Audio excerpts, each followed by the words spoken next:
pueden ingresar? Primero hablamos de los programas del Ministerio de Salud, hablamos del programa de Chagas, hablamos del programa de rabia, hablamos del programa de tuberculosis, hablamos del programa de VIH, hablamos del programa ampliado de inmunizaciones, que es el PAI, ¿no es cierto? Pero al mismo tiempo, en algún momento se les ocurre hablar de la normativa legal del Ministerio de Salud y estamos hablando de la Ley 475, que antes se manejaba como ley del SUMI y después manejaban como el SPA, ¿no es cierto? Entonces conjuncionan esos dos grupos etarios para establecer la Ley 475. También se habla, y en algún momento se habla de la normativa de atención en las instituciones, y estamos hablando de ciclos cortos o de ciclos de mejora continua de la calidad, ¿no es cierto? Entonces, esa normativa establece, y después como preguntas generales pueden ingresar. Algo que nunca les va a faltar es tuberculosis. O sea, es un tema que siempre se va a explotar como temática, ¿no? Entonces, cuando hablamos de rabia, que es un programa ya establecido por el Ministerio de Salud, tenemos que saber de rabia de que, independiente que les pregunte, ¿no es cierto?, que cuando es una mordedura de rabia, es una norma o protocolo de atención en base a dos cosas: el manejo de la herida y el manejo epidemiológico. Cuando hablamos del manejo de la herida en rabia, tenemos que determinar primero dónde ha sido la mordedura, ¿no es cierto?, porque definimos dos zonas importantes, que son zonas de riesgo y zonas de no riesgo. Cuando hablamos de zonas de riesgo, estamos hablando de la cara, estamos hablando de la cabeza, estamos hablando de los... ¿Por qué? Porque hay mucha inervación en estos lugares y el virus tiene mucha avidez por el sistema nervioso central y migra rápidamente al sistema nervioso central para darnos la rabia humana, ¿no es cierto? Entonces, por eso se ha considerado como las zonas de riesgo. Y las zonas de no riesgo, pues es el resto del cuerpo, ¿no? Es tórax, es extremidades, es miembros inferiores. Entonces ustedes determinan, depende de dónde es la mordedura, determinando zonas de riesgo, zonas de no riesgo. Y la herida se va a manejar en base a una norma donde se tiene que hacer lavado con abundante agua y jabón. No se utilizan los antisépticos porque son fijadores y la mordedura de rabia es muy contaminada. Y también no se cepilla, solamente se lava, porque como es debridación que hace el perro, destruye el tejido, entonces simplemente se hace una debridación quirúrgica, ¿no es cierto?, dependiendo del tipo de herida. Si es una herida muy grande, podemos hacer puntos de aproximación, y si no es una herida muy grande y son solamente raspaduras, vamos a determinar. Dodi, fuera.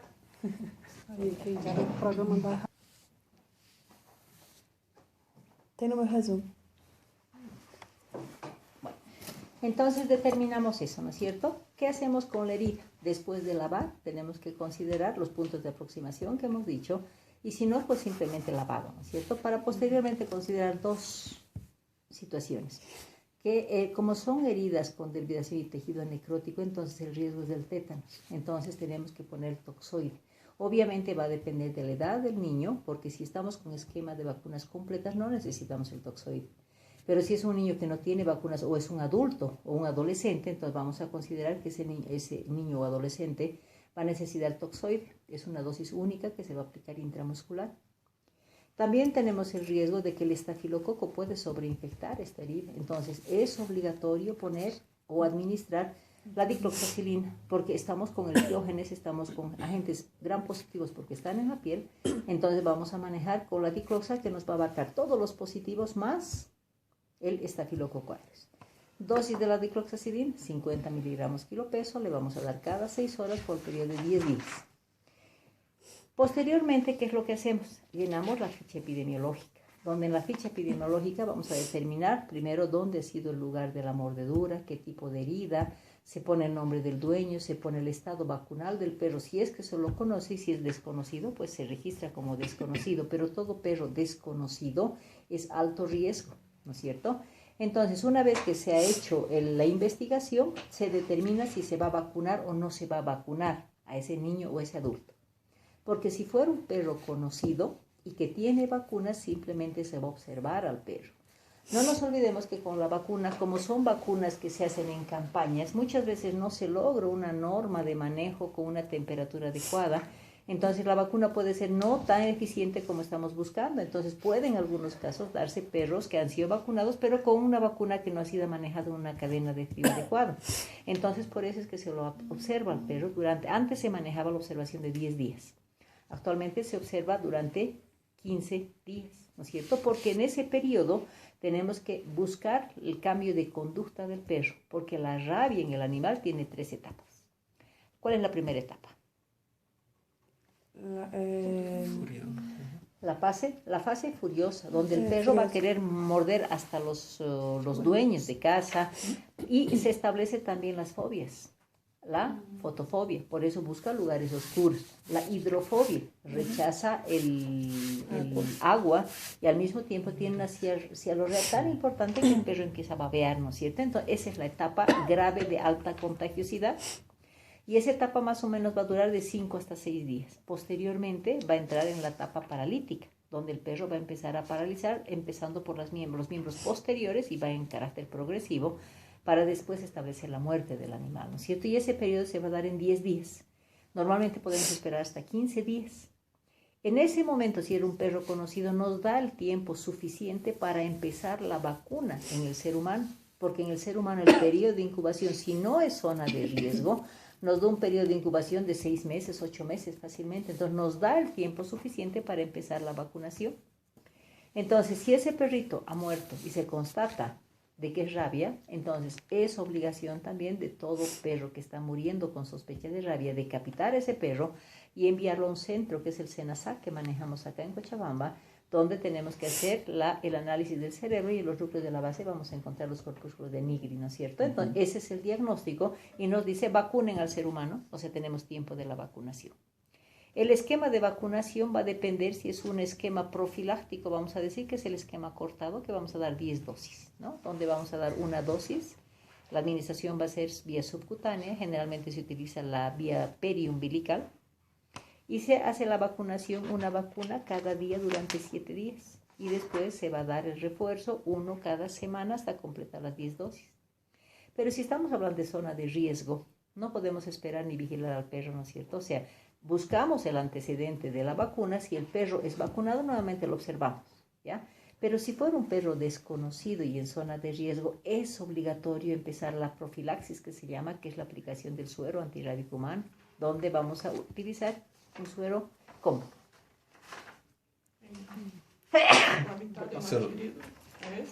Donde vamos a utilizar 40 unidades internacionales, primero kilo de peso, donde el 50% vamos a aplicar alrededor de la herida y 50% vía intramuscular en el lugar de la aplicación de la, o sea, donde ha sido mordido, ¿no es cierto? Aplicamos el suero y continuamos con la vacuna, y la vacunación va a ser de 14 días. Son 14 dosis donde secuencialmente vamos a dar 10 dosis consecutivas, y como son 10 días que vamos a darle, los refuerzos van a ser cada 10 días hasta completar 3 refuerzos para completar las 14 dosis. Entonces, si vemos un caso de que es un perro, ¿cuál es la conducta de un paciente mordido por perro conocido? Entonces tenemos que hacer, el enfoque siempre va a ser manejo de herida y manejo epidemiológico. Manejo de herida, lo que hemos dicho. Manejo epidemiológico, llenado de ficha, y es de denuncia obligatoria, ¿no es cierto? Pero si es una mordedura, perro desconocido, y que vaya a morder en cara, por ejemplo, o en pulpejos de dedos, ahí es suero obligatorio, después el suero, previo manejo de la herida, luego es suero, luego es aplicación de vacunas, ¿no es cierto? Y la ficha epidemiológica. Entonces va a depender cómo enfoca, o simplemente cuál es la conducta de un paciente con mordedura de rabia. Entonces hablan de todo lo que significa el programa de rabia, ¿sí? Cuando hablamos de Chagas, en algún momento, ¿qué es lo que se va a determinar? Si estamos hablando de Chagas, determinamos un antecedente, madre high positiva, porque estamos hablando como programa nacional, se maneja el Chagas del adulto y se maneja el Chagas del niño. Cuando hablamos del Chagas del adulto, decimos que el adulto tiene 3 etapas, ¿no es cierto?, de la enfermedad, que un adulto puede ser herencia, puede ser transmisión vertical, que nadie se dio cuenta porque la mamá tuvo, porque se dice el Chagas congénito va transmitiendo de generación en generación porque no se diagnostica y no hay una clínica específica, ¿no es cierto? Entonces puede ser la picadura del Triatom infestans, que es la vinchuca, O puede ser transmisión, que la mamá no sabía y le transmitió a su hijo, ¿no es cierto? Entonces, en el adulto que se va a presentar, si es por picadura de vinchuca, va a tener una etapa aguda, que normalmente va a durar de 2 hasta 3 meses, ¿no es cierto? Donde en esa etapa la vinchuca depositó los triatomas, o sea, los parásitos en sangre. ¿Y qué es lo que se dio? Se dio la multiplicación, ¿no es cierto? Pues el Trypanosoma cruzi, el responsable del mal de Chagas. Entonces, ¿qué es lo que determina? Hace de que eso se vaya multiplicando en sangre. Pero después de los 3 meses no se queda como tripanosoma, directamente empieza a producir anticuerpos. Entonces entra la persona en el Chagas crónico, pero asintomático, porque el crónico ya me está determinando la presencia de anticuerpos, ¿no es cierto? ¿Cuánto tiempo me va a durar ese periodo? Puede ser 10 años, puede ser 15 años, puede ser 20 años. 20 años. ¿No es cierto? Puede ser hasta 20 años donde me determina el hecho de que esté ya los anticuerpos. ¿Y cómo nos permite diagnosticar? Nos permite diagnosticar por inmunología, ¿no es cierto? Esa etapa. Pero cuando el paciente no ha sido diagnosticado porque no hay una clínica así específica del mal de Chagas, ese paciente ya empieza a tener daños orgánicos, ¿no es cierto?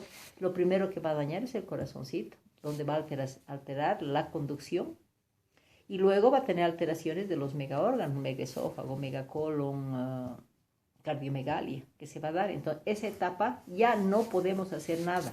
Le dieron a ese paciente 20 años para su diagnóstico y no tomó conductas. Entonces, cuando ya tenemos el Chagas crónico sintomático, ya simplemente es tratamiento de la sintomatología de los megaórganos y posteriormente ya no se puede hacer tratamiento de Chagas. Por eso se diferencia esas 3 etapas, porque en el Chagas agudo la curación es del 100%, ¿no es cierto? Porque está el tripanosoma adentro. En el Chagas crónico también se garantiza la curación, pero en el sintomático, crónico sintomático, ya no hay tratamiento, ¿no es cierto? Entonces, ¿qué es lo que pasa con la mamá? Como está embarazada, tiene Chagas. Entonces le va a transmitir esos anticuerpos al niño, ¿no es cierto? O le va a hacer la transmisión de la etapa aguda también del Trypanosoma cruzi. Entonces, cuando estamos hablando de una mamá con HAI positivo, que es el examen de diagnóstico que se hace inicialmente en la mamá, ¿qué es lo que hacemos? Tenemos que hacer obligadamente la pesquisa en el recién nacido. Entonces, entramos a lo que se llama programa de Chagas congénito. Y el Chagas congénito, ¿qué me dice? Que toda mamá HAI positiva, independiente que esté confirmada, porque en un adulto, ¿qué es lo que hacemos? Inicialmente vamos a pedir el HAI, pero en el adulto tenemos que confirmar con el ELISA. Si el ELISA me confirma que ese paciente tiene Chagas, eso me permite hacer el tratamiento correspondiente, ¿no es cierto? Y cuando hablamos del tratamiento del adulto, es el medicamento, el Bechnidazole. Y la diferencia es que como es muy tóxico este medicamento, le vamos a dar una dosis mínima, 5 miligramos por kilo peso, vamos a dar cada 12 horas y le vamos a dar el periodo de 3 meses. Si estamos hablando de un diagnóstico que va a presentar la misma clínica en el Chagas ya en niños de 5 años, 7 años, 10 años, estamos hablando del Chagas por inmunología. Entonces, si no hay antecedente de picadura, ¿no? Entonces, a ese niño le vamos a dar la dosis de 7 miligramos kilo peso cada 12 horas, pero le voy a hacer tratamiento de 2 meses nada más. A diferencia del Chagas congénito, es el tratamiento en base también a Bechnidazole, pero ¿cómo voy a diagnosticar si estamos diciendo que no hay una clínica específica del Chagas? En algún momento podemos encontrar en el recién nacido hepatoesplenomegalia, en algún momento el Chagas puede ser causa de un nacimiento pretérmino sin ser determinante esa como causa de Chagas, ¿no es cierto? Entonces, ¿qué es lo que hacemos? En el recién nacido tenemos que hacer seguimiento. Primero pesquisamos si el parásito está dentro del Trypanosoma cruzi, si está en la sangre. Entonces, ¿qué exámenes vamos a pedir en el recién nacido? Obligadamente. Cuando tenemos antecedente madre, HAI positivo. Micrométodo, porque el micrométodo es un examen parasitológico, donde vamos a buscar al Trypanosoma cruzi. Pero ¿cuál es la diferencia? Que en el Chagas congénito el Trypanosoma se puede mantener hasta 5 meses en sangre del niño. ¿No es cierto? Tenemos un periodo más prolongado para el diagnóstico y posteriormente es búsqueda de anticuerpos. Entonces, al niño vamos a darle primero el examen cuando nace o hasta el mes de edad le voy a pedir un micrométodo. Si es negativo, tengo obligación de pedirle a los 2 meses nuevamente el micrométodo. Si por cualquier circunstancia ese niño no ha aparecido a los 2 meses y vuelve al 4.º mes, hasta el 5.º mes, tengo opción, como hemos dicho que se mantiene el parásito hasta el 5.º mes, tengo opción de pedir el micrométodo hasta el 5.º mes de vida. Si me dice que es negativo, Entonces voy a entrar al high a partir de los 6 meses. Entonces high a los 6 meses, high a los 9 meses y high al año de edad. En ese periodo, ¿qué es lo que se determina? Si es positivo. En el niño nunca hacemos ELISA, solamente con la confirmación de un high ya es diagnóstico de Chagas congénito. Pero cuando hablamos de high tenemos que hablar de una dilución, ¿no es cierto? Y las diluciones hablamos de 1:32, que no es Chagas, 1:64, que me dice probabilidad, hay que darle tiempo a ese niño para que produzca más anticuerpos, ¿no es cierto? Entonces, cuando tenemos una dilución de 1:64, le doy 2 meses de tiempo a ese niño para que produzca más anticuerpos. Y nuevamente a los 2 meses le pido nuevamente un high. Y si me da un valor de 121/128, ¿qué me está diciendo? Que es positivo. Entonces, ese es el indicador de inicio de tratamiento del Chagas. Y la diferencia es que vamos a manejar el mismo Bexnidazol, pero la dosis, como es cuanto más pequeño el niño es menos la toxicidad que da el Bexnidazol. Entonces, por la misma respuesta que el niño tiene, entonces se dice que vamos a dar una dosis de 7 miligramos kilo peso la primera semana, ¿sí? Pero como hablamos de toxicidad, en ese niño tenemos que ir vigilando semanalmente. Por eso el medicamento se lo prepara en el hospital, se le da diluido a la mamá, recordando que una tabletita de Bexnidazol tiene 100 miligramos. Y a ese niño yo tengo que diluir con 10 ml de agua destilada una tabletita. Entonces, con esos 10 ml por ml yo voy a tener 10 miligramos. Entonces, en base a ese ml vamos a hacer el cálculo de la dosis correspondiente, ¿no es cierto? Entonces, a la semana lo llamamos, porque tenemos que ver los efectos colaterales. Puede producir, como cualquier medicamento, irritación gástrica, puede presentar vómitos, puede presentar un poco de diarrea. En su momento puede presentar también efectos alérgicos, ¿no es cierto? Un rash cutáneo. Pero lo más grave en el Bexnidazol es la depresión medular que va a producir. Puede producir una pancitopenia, leucopenia, trombocitopenia. Entonces, como yo no sé que ese niño ya tenía el efecto medular antes del nacimiento, es norma que antes del inicio del tratamiento en el Chagas congénito se pide un hemograma. Para que si a la semana ese niño empiece a estar pálido o empieza a presentar pequeñas hemorragias, entonces me permita comparar ese hemograma del inicio del tratamiento al hemograma que le voy a pedir cuando ya esté con efectos colaterales. ¿Por qué es importante eso? Porque si le vamos a dar los 7 miligramos durante una semana, después no hay ningún efecto colateral, me permite aumentar la dosis a 10 miligramos kilo peso. Vamos a mantener cada 12 horas y el tiempo de tratamiento de un Chagas congénito es solamente de 30 días. ¿Sí? Entonces hacemos el efecto. ¿Por qué es importante vigilar esos efectos colaterales? Porque en estos niños tenemos que ver si yo necesito suspender o no el medicamento. Si es una diarreíta, si son vómitos, voy a suspender 2 o 3 días, nuevamente empiezo mi tratamiento, ¿no es cierto? O si va a presentar un rash cutáneo, voy a utilizar la clorfeniramida, la dosis de 0,1 a 0,2 miligramos por kilo de peso, porque es una alergia. Entonces le voy a dar 2 o 3 días y voy a esperar que pase ese efecto y empiece el tratamiento. Pero si ese niño, estamos diciendo que la depresión medular es lo más grave, entonces a los 6 días más o menos yo le voy a pedir nuevamente un hemograma para ver si se ha normalizado, porque tengo que suspender el medicamento. Si se ha normalizado es la fórmula hematológica, entonces continuamos con el tratamiento, solamente reemplazo las dosis que no le da.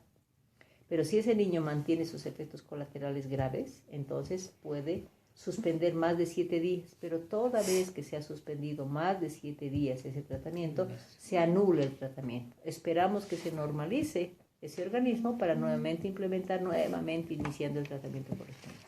¿Sí?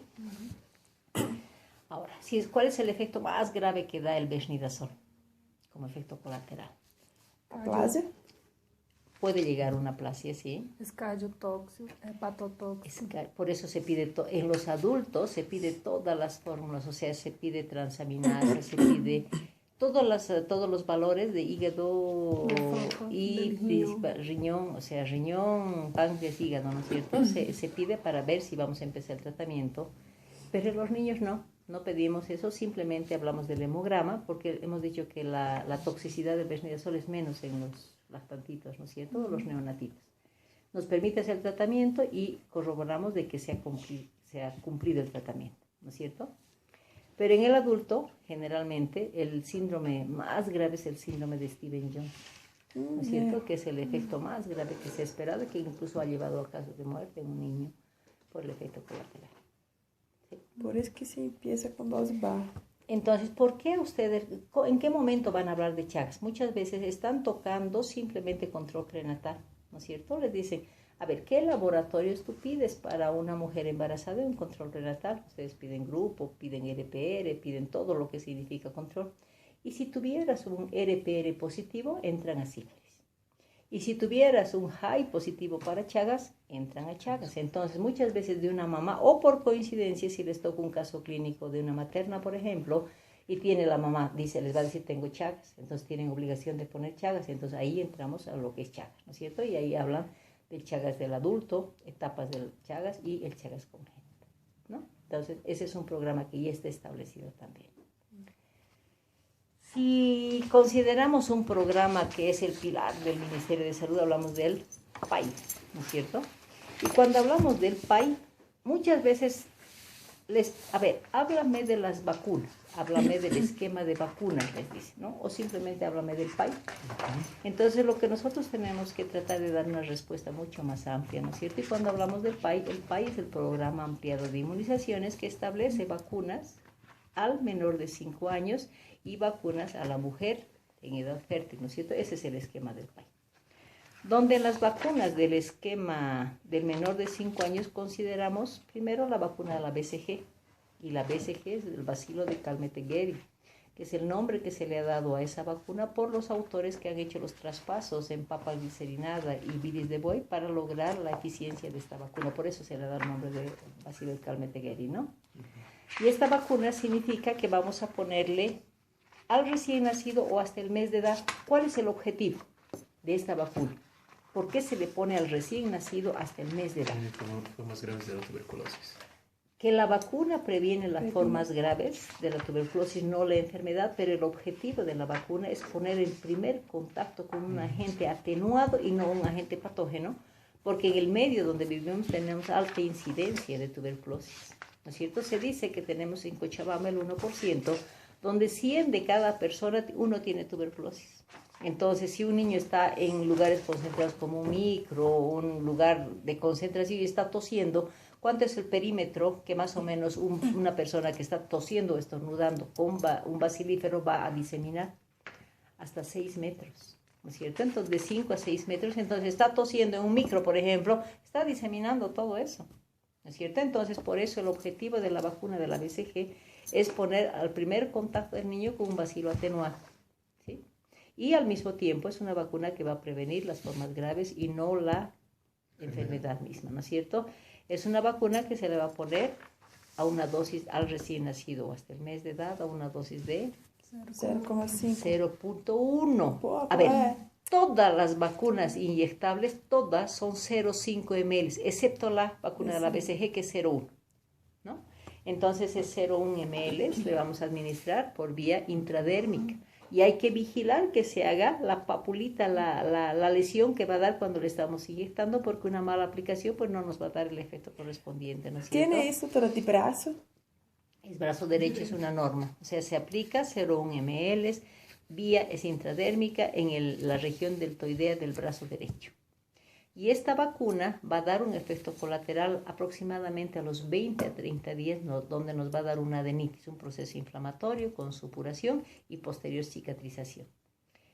Las complicaciones que esperamos de la BCG es una adenitis, porque ese proceso infeccioso puede ser relacionado con un ganglio, puede ser una osteitis, que la lesión se va a profundizar, ¿no es cierto? O una cicatriz por una lesión demasiado amplia o una cicatriz queloidea. Entonces tenemos efecto colateral.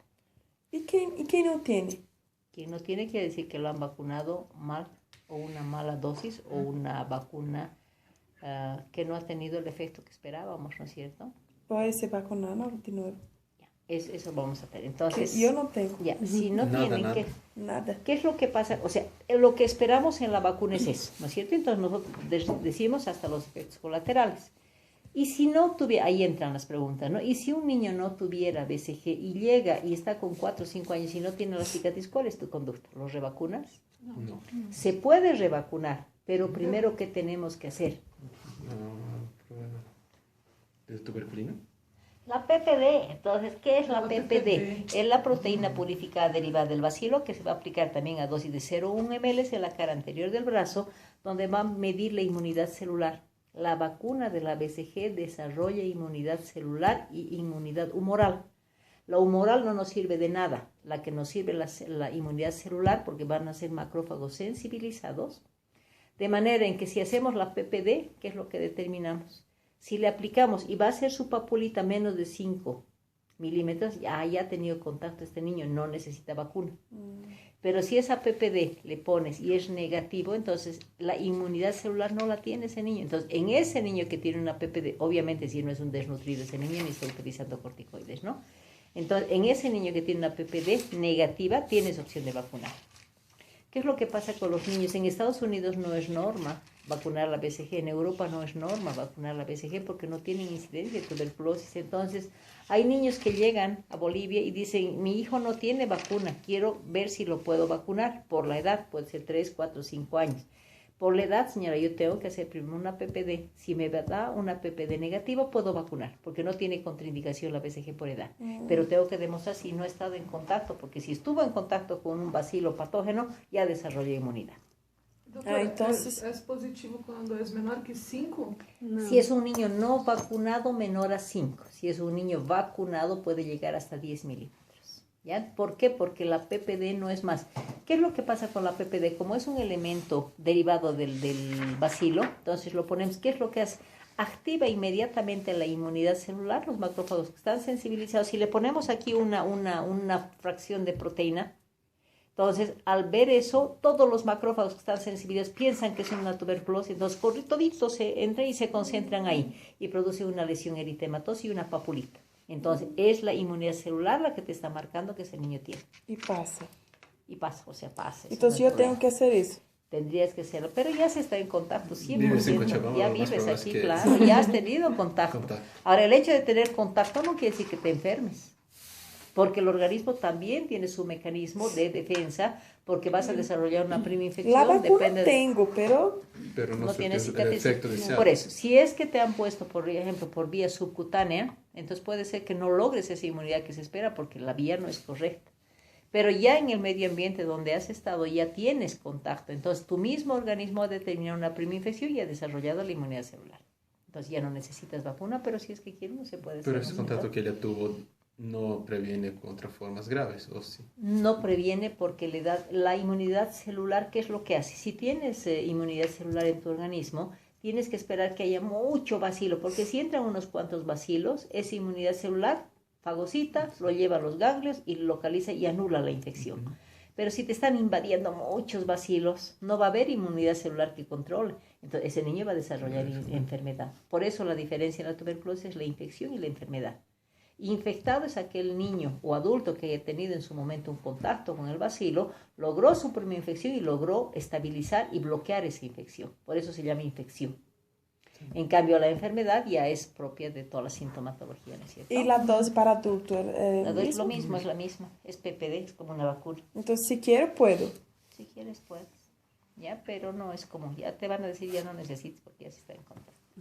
Porque Ah, cuando entonces yo era no hay niña edad yo para miraba los revacunar, ¿no, brazos. doctora? No hay edad para Entonces, revacunar, tiene pero hay que- que buscar si es que necesita o no necesita. Porque si ya tuviste el contacto, ya no necesitas, pues porque ya tienes la inmunidad, que es lo que se espera por la vacuna, Ajá. ¿no? Bueno, volvemos a la BCG, entonces hablamos de que hasta efectos colaterales, ¿no es cierto? Y que previene las formas graves, no así la enfermedad. Luego tenemos la vacuna de la pentavalente. Toda vez que hablemos de vacunas, no nos vayamos al conglomerado de la palabra. Pentavalente significa simplemente 5 vacunas, ¿no es cierto? Entonces, ¿qué es lo que tenemos? Si hablo de la pentavalente, desglosaré por las enfermedades que me va a proteger. Y esta protege contra la difteria, tétanos, coqueluche, Haemophilus influenzae y la hepatitis B, ¿no es cierto? Entonces, si hablo de penta, voy a hablar de qué patologías van a ser prevenidas con esta vacuna. La aplicación van a ser a los 2 meses, 4 meses, 6 meses, 18 meses y 48 meses. Porque el cambio que se ha dado en el nuevo esquema del país, antes se manejaban como refuerzos a los 18 meses y refuerzo a los 4 años. Actualmente ya no utilizan esa terminología, simplemente se están ampliando las 5 dosis. Hablamos de que la pentavalente va a ser una dosis, como es inyectable, va a ser 0,5 ml la dosis, va a ser vía intramuscular, se le va a aplicar en el tercio medio de muslo derecho, ¿no es cierto? También derecho. Derecho. Pentapolio derecho y la neumocócica al otro lado. No, es penta en el lado derecho y antineumocócica y polio en el lado izquierdo. No. O sea, Antineumocócico izquierdo. antineumocócica izquierda. Listo. Es BCG, penta, Penta. polio. Pentapolio SRP. y...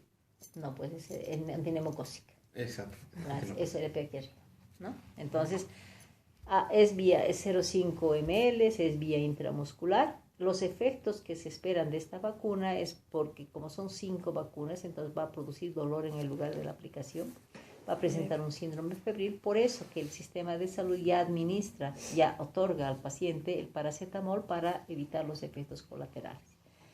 El cambio que ha sufrido tenemos la polio, ¿no? La antipolio que va a prevenir de la parálisis infantil. Esta vacuna inicialmente la primera dosis se va a dar vía intramuscular porque va a albergar a 3 serotipos 1, 2 y 3. Vía va a ser intramuscular, también la dosis es 0,5 ml y la aplicación va a ser en los mismos meses que hemos indicado de la penta, ¿no? O sea, 2, 4, 6, 18, 48 meses. Los efectos que se espera no es frecuente. Uno de cada 10.000 niños puede producir, incluso ahora se maneja, uno de cada 25.000 niños puede dar efecto de polio post-vacunal, ¿no es cierto? Pero no es un efecto común. Entonces es una vacuna que la primera dosis es vía intramuscular y la segunda dosis es vía oral, porque va a contener solamente 2 serotipos, el 1 y el 3. Y se administra 2 gotitas por vía oral sublingual a la misma edad, ¿no es cierto? 4, 6, 18, 48 meses. Doctora, ¿es Dime. la primera solo que es intramuscular o las Solamente. tres? No, la Solo la primera primera. solamente es intramuscular y las otras son vía oral hasta la quinta dosis. Y la vía oral solo tiene 2. 2 gotitas. No, dos. Dos serotipos. 2 serotipos. 1 y 3. 1 y 3. El 2 no. ¿Ya? Ese es el cambio que ha sufrido. La primera dosis es la misma de la antigua, la SALT. La SALT, claro. Porque es Antes intramuscular. de haber la vía oral. Doutora, é por algum motivo essas aplicações em membro direito, membro esquerdo ou não? Es estrategia Solo- determinada nada más por el caso. No es E o niño justificación. quando tem que ir tomar a vacuna, tem que ir em ayunas ou No, lo que se Porque recomienda generalmente con la polio vomita, es ¿no? de que media hora antes no le dé lactancia materna ni media hora después, ¿ya? Porque el efecto va a ser disminuido. Lo mismo que en la antirrotavírica, ¿no? Luego de la polio tenemos la vacuna antirrotavírica, que es una vacuna que va a administrarse a los 2 meses, 4 meses, ¿no es cierto? Porque son solamente 2 dosis. La dosis va a ser de, ¿recuerda? ¿Cuál es la dosis de la antirrotavírica?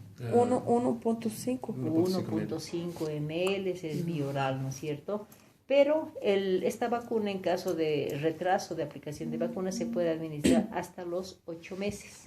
En caso de que se pueda administrar en mayor edad, la complicación que esperamos es la intuscepción o la invaginación intestinal, ¿no es cierto? Que se va a dar, por lo que está contraindicada en el niño mayor de 8 meses.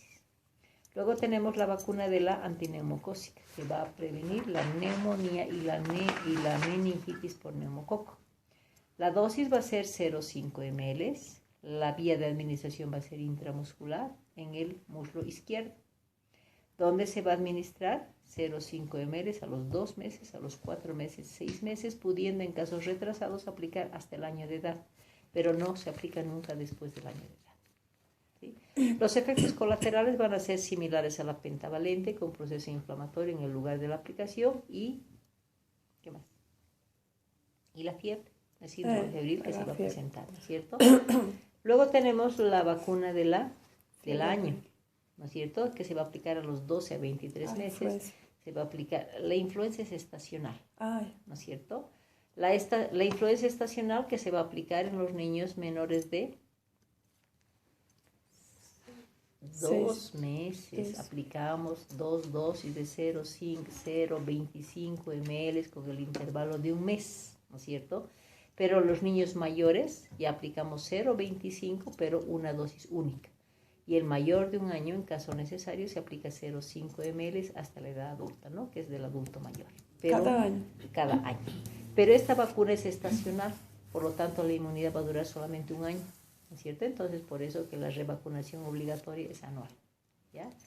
Luego tenemos de la fiebre amarilla, que es la que va a prevenir la fiebre amarilla. Es una vacuna llamada internacional, que antes se consideraba una dosis repetitiva y actualmente se dice que es una vacuna por toda la vida, ¿no es cierto?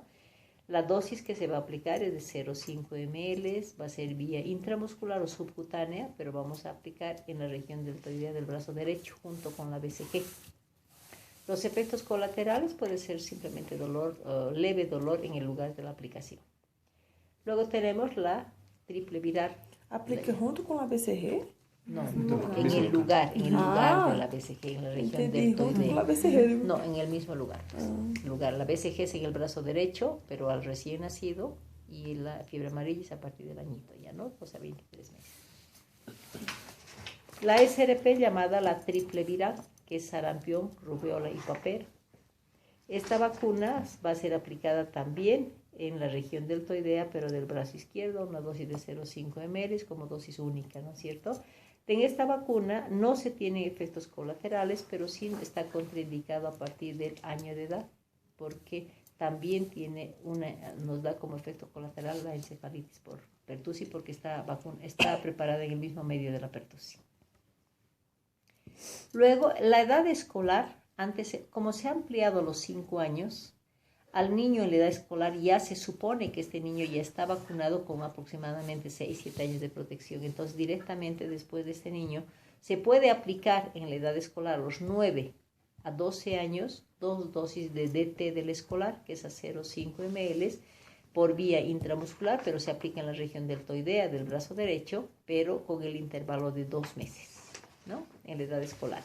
Luego directamente se va a aplicar la vacuna en la mujer en edad fértil, de los 15 a los 45 años, ¿no es cierto? Donde vamos a aplicar 5 dosis de vacunas, que es la DT, cuyo objetivo es prevenir el tétanos neonatal principalmente, ¿no es cierto? Es el objetivo de la DT en la mujer en edad fértil, donde aplicamos 0,5 ml, vamos a aplicar al contagio, al mes.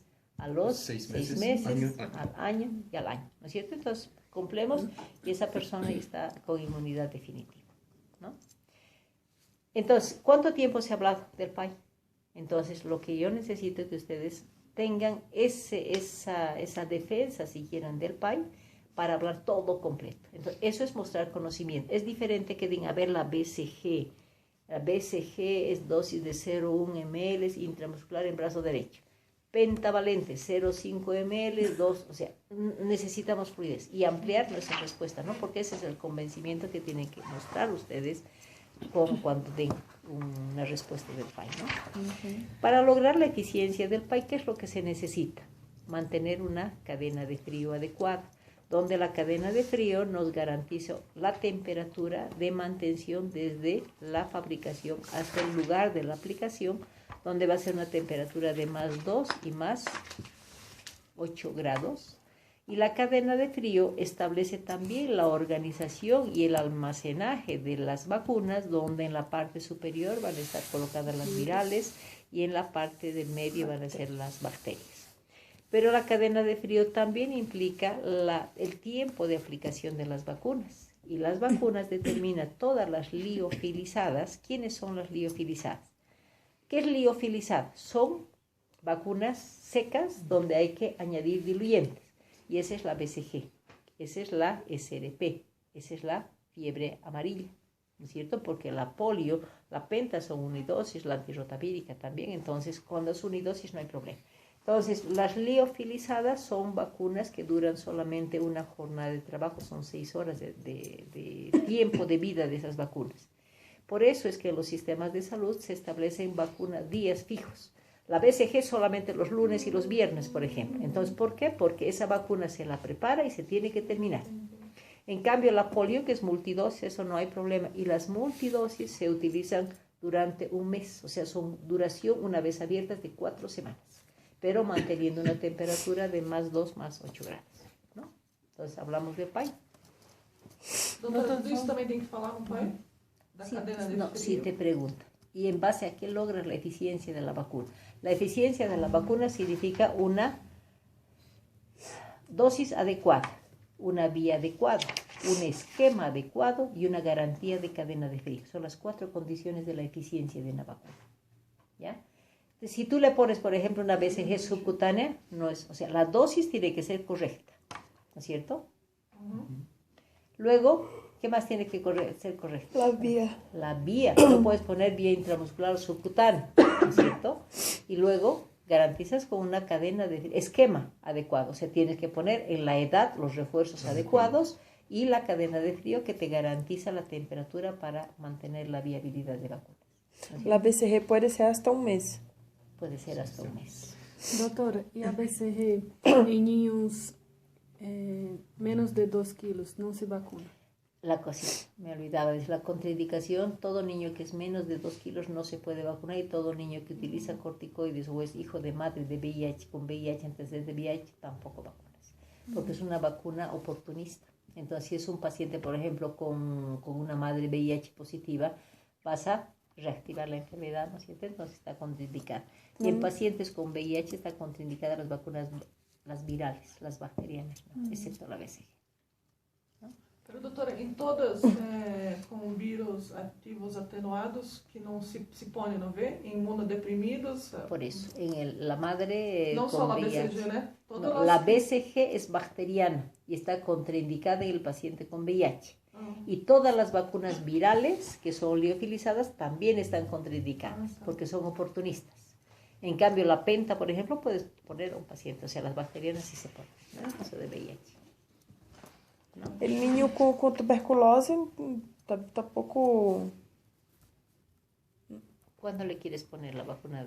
O sea, un niño con tuberculosis, ¿qué quieres poner? Não, por exemplo, recém-nascido e adquire uma tuberculose. Pero el recién nacido ya le pusiste cuando nació. Entonces ya no va a desarrollar. Y si es que tiene una mamá bacilífera y que no le has dicho que ponga un barbijo y que le hable, está bombardeando ese pobre niño con bacilífera. Ese niño se va a enfermar. ¿Hay alguna ventana para vacunar a ese niño, doctora? ¿Periodo de ventana? Sí, digamos que... sí, una madre que tiene tuberculosis pulmonar activa, todo, y tiene su hijo, y está sin barbijo, ¿qué tiempo lo puedes vacunar? No, al niño lo vacunas, ¿no? Y le recomiendas a la mamá... Mismo sabiendo que está expuesto a... Es que el niño ha nacido, ¿no es cierto? ¿Acaso la tuberculosis se transmite por placenta? No. Es vía respiratoria, el riesgo, ¿no es cierto? Entonces, ese niño nació, ese niño con mayor razón tienes que vacunarlo. ¿Cuánto tiempo necesitas para que ese niño desarrolle cierta inmunidad? Exacto. Un mes, ¿no es cierto? Entonces, esa mamá que tiene tuberculosis, ¿qué es lo que tienes que decir? Tiene que bloquear, o sea, porque su medio va a ser el riesgo de contaminación. Entonces, a la mamá le dices, usted no le puede hablar a su hijo si no tiene barbijo. Pero también recordemos que si esa mamá está recibiendo tratamiento para la tuberculosis, en 15 días la negativizas y la vuelves con menor riesgo de contagio. ¿No? Pero le indicas el barbijo y ese niño obviamente no va a enfermar. Ahora, si la mamá le habla mismo con vacuna, se va a enfermar. Sí, mismo vacunado. Sí. Mismo vacunado, ¿no es cierto? ¿Sí? Bueno, bye. ¿Qué más nos toca? HIV. El VIH. En caso del VIH, no necesitan ustedes saber esquemas de tratamiento de un paciente con VIH, porque el programa está manejado en base a un centro especializado en VIH, que es el CEDEVIR. ¿No es cierto? Cualquier paciente, pero ¿qué obligación tenemos nosotros de diagnosticar? ¿No es cierto? Una vez que se diagnostica el paciente con VIH, antes, ¿qué es lo que se manejaba con los pacientes? Eran las pruebas rápidas, ¿no es cierto? Es decir, primero vamos a pedir una prueba rápida. Si la prueba rápida no tiene la eficiencia de diagnóstico, no tenía por lo menos. Entonces se dice, una prueba rápida positiva, esa mamá tiene que ir a confirmar con ELISA, y si confirma con ELISA, tiene que confirmar con Western Blot, ¿no es cierto? Entonces, ese es el ciclo del diagnóstico.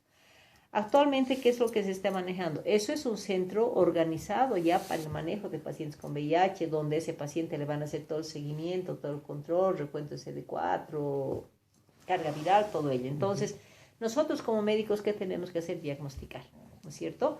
Entonces, como nuestra área de riesgo es el materno-infantil principalmente, el contagio de madre-niño, y sabemos que en los 3 momentos de contagio de una madre positiva con un niño, es primero por la placenta, que es el menos riesgoso, es un 20% solamente, ¿no es cierto? Es el que menos se contagia por la placenta porque eso significa como barrera también.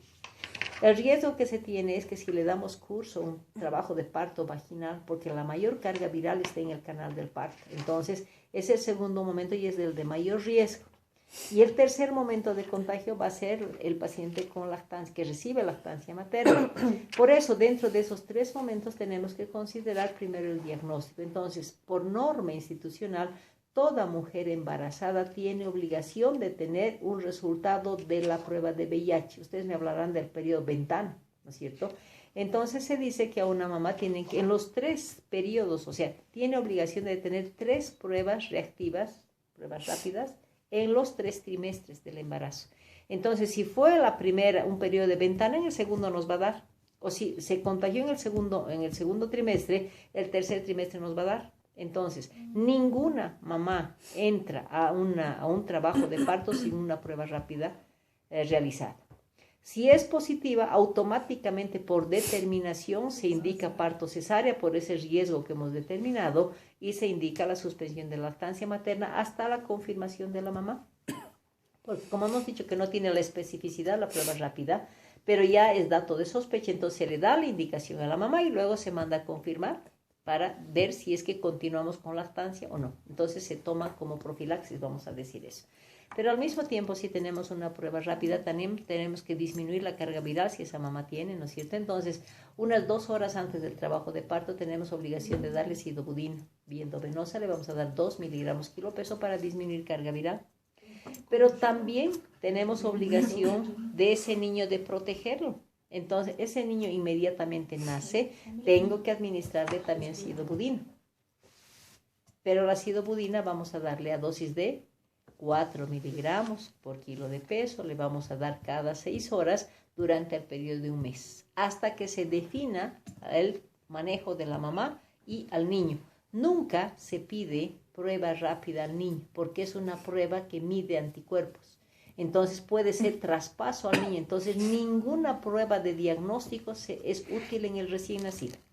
Generalmente ya se hace el seguimiento y se controla hasta los 18 meses, donde vamos a pedirle un recuento de CD4, se va a ver carga viral en el niño para el diagnóstico y el manejo correspondiente, ¿no? Y si, por ejemplo, si he hecho la prueba rápida en la mamá y salió positivo, después tiene que confirmar, ¿no ve? Y si durante ese tiempo que el niño está haciendo su tratamiento, primer día, segundo día, por ejemplo, sale negativo, se suspende todo. Se suspende. Se le da lactancia materna y se suspende. La vía de administración de la sidobudina es oral. En la mamá es vía endovenosa, en el niño es vía oral, ¿no? Entonces manejamos el manejo del programa. Entonces no necesitan manejarlos. Una pregunta que hicieron era justamente post-exposición, la profilaxis contra el VIH. Ya. La profilaxis contra el VIH en situación laboral. Sí. Ya.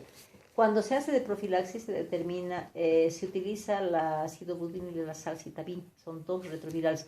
Nuevamente está determinado por manejo de 2 retrovirales, pero por el CDVIR. Entonces, en un médico que está expuesto por situación de riesgo laboral, vamos a decir, tiene obligadamente que hacerse inmediatamente una prueba rápida, porque tal vez el profesional ya tenía VIH, ¿no es cierto? Si tenemos una prueba rápida negativa, se utilizan 2 retrovirales durante 2 meses consecutivos como profilaxis. A una doctora en el hospital le pasó eso, estaba operando, sí, no se dio cuenta y el hilo cortó el guante, sí. Pero se debe ir y le dieron, pero me mostró una cajita que le dieron para que haga tratamiento de un mes. Sidobudina. Eran 5 medicamentos, era sidobudina, tenofovir y otros 3, eran bastantes. Sí. Ya. Lo que a mí me comentaron que se daban 2 retrovirales, pero no sé si han aumentado. Eso sí hay que averiguar. ¿Ya? Porque yo creo que es el esquema completo, pero son 2 meses o un mes, ¿verdad? Un mes 30 días y tenía que volver a hacer Empieza inmediatamente. Sí. Es inmediatamente el diagnóstico y el medicamento, ¿no? E doutora, uma pergunta, há alguma possibilidade de uma mãe VIH ter parto normal? Hay, en caso de que esa mamá esté recibiendo tratamiento y la carga viral y el CD4 estén bajos. ¿Ya? Entonces, si ese paciente está controlado, está con retrovirales y está controlado, entonces puede tener parto vaginal, porque la carga viral ha disminuido, ¿no? Sí. Pero acá, hasta con carga viral negativa o indetectable. Es mejor, ¿no? Sí. Es mejor. Incluso las condiciones de la cesárea son una cesárea seca. Nosotros hemos tenido en el hospital un gemelar de una paciente que tenía VIH, pero diagnosticada reciente. Entonces ha sido todo un equipo que ha ingresado, se ha considerado de sacar en bloque, se ha hecho una incisión un poco más grande donde el niño se ha protegido todo lo que era sangre. E se pode ser Ropas, epísio, doutora? ropas Mesmo desechables, assim, todo. entendido que não, e se pode ser epísio no caso da mãe VIH, mesmo com a carga viral baja, ou não se hace la epísio se necesita? Lo que no recomiendan es epicio porque en la sangre está el Ah, sí, virus, ¿no es cierto? Entonces, El Puede VIH ser. no es una contraindicación del parto, digamos, el parto puede ocurrir, solo no Puede debería contar. ocurrir. no debe, por eso. Depende si la mamá está con tratamiento y depende de su carga viral, ¿sí? Entonces, si tiene una carga viral controlada, se puede dar un trabajo de parto, pero ese niño igual se lo previene con ácido budínico, igual se lo previene, o sea, se le da la profilaxis, ¿ya? Pero lo ideal, que es lo que se determina, que toda mujer con prueba rápida, ese momento no tienes tú el dato de la carga viral, no tienes. Entonces, toda mujer que tenga prueba rápida, mejor una cesárea, porque el contacto con la sangre es lo que lleva al riesgo al niño, porque es una incisión rápida, se protege totalmente, es una cesárea seca. Lo sacan al niño en bloque, inmediatamente se lo baña al niño y se hace la atención. E, doutora, o tratamento del niño cura?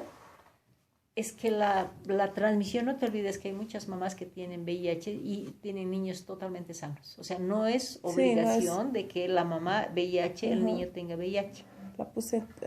El porcentaje es mínimo.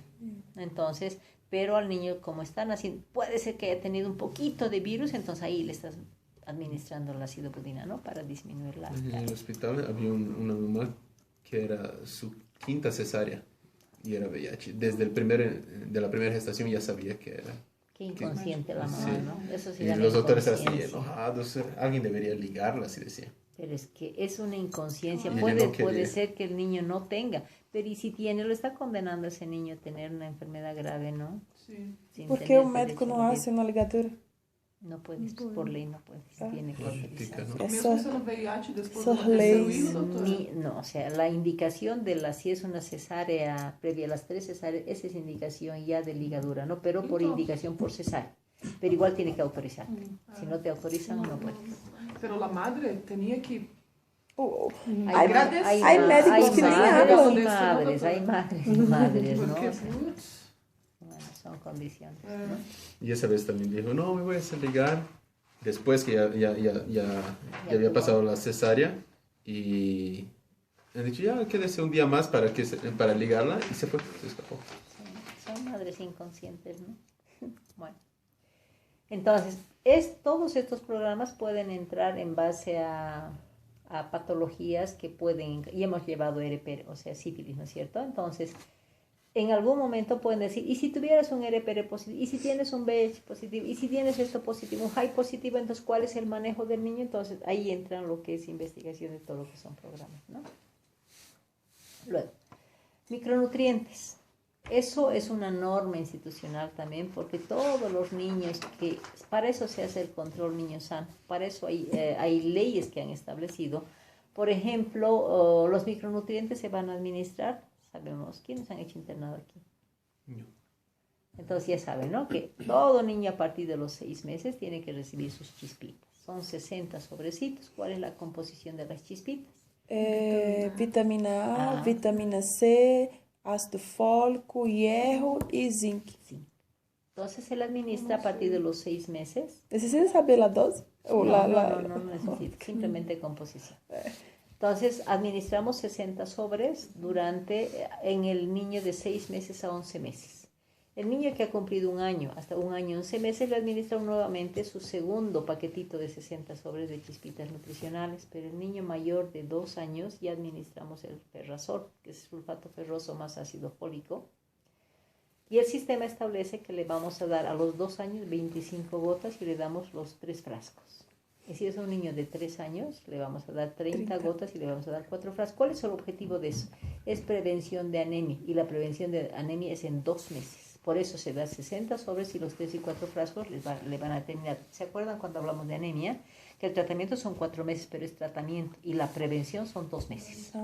Es prevención de anemia, para eso se dan los micronutrientes. Las chispitas duran 60 días. Son 60 sobres un paquetito, entonces por eso les dan para 2 meses. ¿Y aquel sobrecito mezcla con agua? Con comida, en su con la papilla, papilla, sí. ¿no es cierto? Le dan nunca con agua. Sí, con me papillas. olvidé. Nunca con agua, el otro bebé nunca con leche. Sí, el otro bebé. Pero Luego nunca hay el otro tenemos- bebé. Nunca hay el otro En bebé. todo lado hay, es obligación. No, es no ley. preguntan. Doutora, En tu no centro, centro ¿no? de salud que yo rotei, hay. no tenía otro bebé. Todos los que fui había Nutri-Bebé, pero nunca, lo que nunca había era ferrosol. Entonces No. a los niños de El 2, 3 mío años igual les tenía daban chispitas. El mío Pero no, tenía... no es bueno eso, o sea, por Nutri-Bebé deficiencias de y- chispitas pueden dar, ¿no? Pero ustedes Viejo. tienen que saber el esquema. Carmel. La, Tenía Carmel. la vitamina A, hablamos de 2 perlitas, una azul y una roja. La azul que tiene 100.000 unidades, que se da de 6 meses a 11 meses, y la roja que se da 200.000 unidades internacionales, que se va a dar cada 6 meses, hasta el menor de 5 años, ¿no es cierto? El Sumi es hasta 5 años o 6? Ya no existe el Zoom, ya se murió el Zoom. Ahora Ahora es la ley 475, no, es ley sí. 475. Después vamos a hablar de la ley. 475. 475. ¿Y es hasta 6 años o hasta 5 Hasta años? 5 años, manteniendo la misma edad del 5 Zoom, años. del que era el Zoom, ¿no? Entonces, hablamos de chispitas, hierro, hablamos de vitamina A, hablamos del Nutri-Bebé, que se administran 2 bolsas de 750 gramos a todos los niños de mayores de 6 meses hasta los 23 meses. 1 año y 23 meses, año y 11 meses, ¿no es cierto? 2 paquetitos mensuales. En caso de desnutrición moderada, se maneja el Atlu, que es alimento terapéutico listo para su uso, que son sachet en base a mantequilla de maní y vitaminas, que se va a dar un sobre cada día por 14 días y cada sobre va a contener 500 kilocalorías. O sea, es una bombita de kilocalorías. En la prescripción había creo que 28 se descarga. Es que primero le das sus 14 sobres, lo llamas a control, ¿ya? En el control está ganando peso y le das otra dosis de 14. ¿Ya? Ese es el sistema de administración de control, 14 y 14, ¿ya? Y en niños con talla baja, en el menor de 2 años se da el zinc. En el niño de 6 meses a 11 meses vamos a dar 2.5 ml, lo que corresponde 10 miligramos. Es dosis única diaria hasta completar 3 meses secuenciales, ¿no es cierto? Y en el niño mayor de 1 año vamos a darle 5 ml, lo que corresponde a 20 miligramos, y le damos 3 frascos para completar sus 3 meses, para estimular un poco la talla, se dice, pero al mismo tiempo es estimulante inmunológico, es reconstituyente de tejido, etcétera, ¿no? Entonces manejamos el zinc. Y ahí se terminan los micronutrientes. Y en la mujer embarazada hablamos del sulfato ferroso, ¿no es cierto? Que vamos a dar, las tabletas son de 200 miligramos y contienen sulfato ferroso más ácido fólico, ¿no? Y le damos una tableta ¿Y cada vitamina día C? Por 90 días. por No, 30. por 30. Sí, por 90 90 días. en embarazada. Claro, Sí. 90 días en la embarazada. Sí. Tiene vitamina C para mejorar la Absorción. absorción, ¿no es cierto? Entonces hablamos de micronutrientes. ¿Qué más nos falta? Peraí.